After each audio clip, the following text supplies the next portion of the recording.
수원지법 대북송금 재판 관련 현안 입장 발표 시작하겠습니다.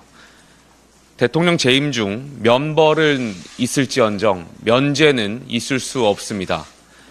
국민은 대통령의 재임 전 공직 수행과 관련된 범죄 혐의들에 대해 유죄인지 무죄인지 명확하게 알 권리가 있습니다.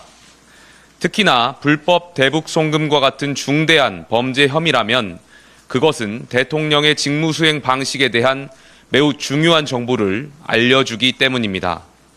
이재명 대통령은 남북 교류 사업이 활발했던 문재인 정부 시절 경기도지사로서 쌍방울 그룹의 대북 사업을 돕는 대가로 경기도가 북한 측에 냈어야 할 스마트팜 사업비 500만 달러와 자신의 방북비 300만 달러 등 800만 달러를 김성태 전 쌍방울 회장에게 대신 내도록 한 혐의로 1심 공판 준비 기일을 받아왔습니다.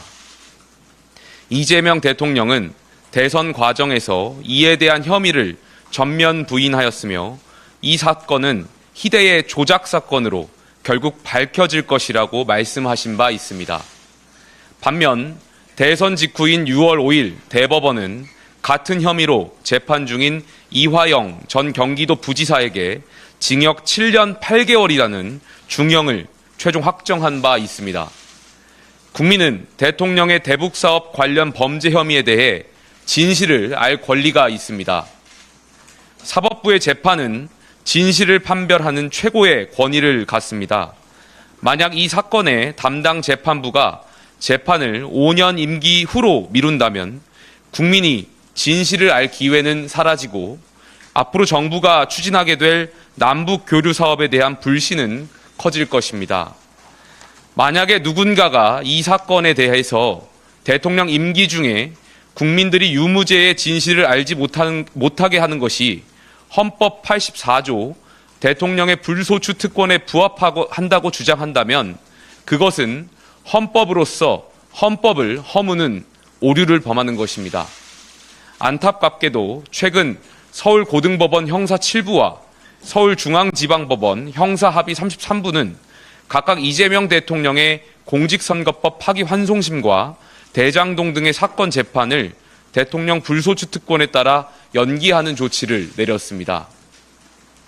국민 주권이 법치주의에 우선한다는 해석을 따른다고 해도 진실이 가려진 국민 주권은 허구입니다. 진실을 은폐하는 법치주의는 민주주의에 대한 도전입니다.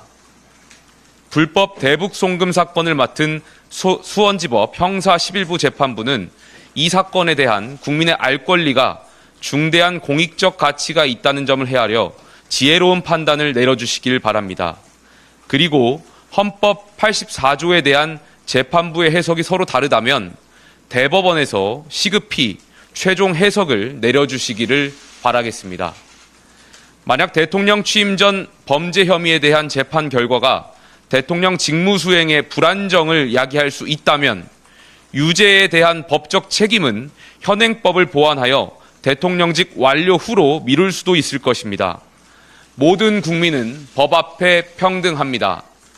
대통령의 재임 전 범죄 혐의에 대해 유무죄를 가리는 것은 국민 주권을 바르게 하고 국가 정책을 투명하게 관리하기 위해 반드시 필요합니다. 대북 송금 사건을 맡은 재판부와 대법원이 진리와 정의를 추구하고 대한민국 헌법을 수호하는 사법부의 독립과 명예를 지켜주시길 간곡히 요청드립니다. 감사합니다.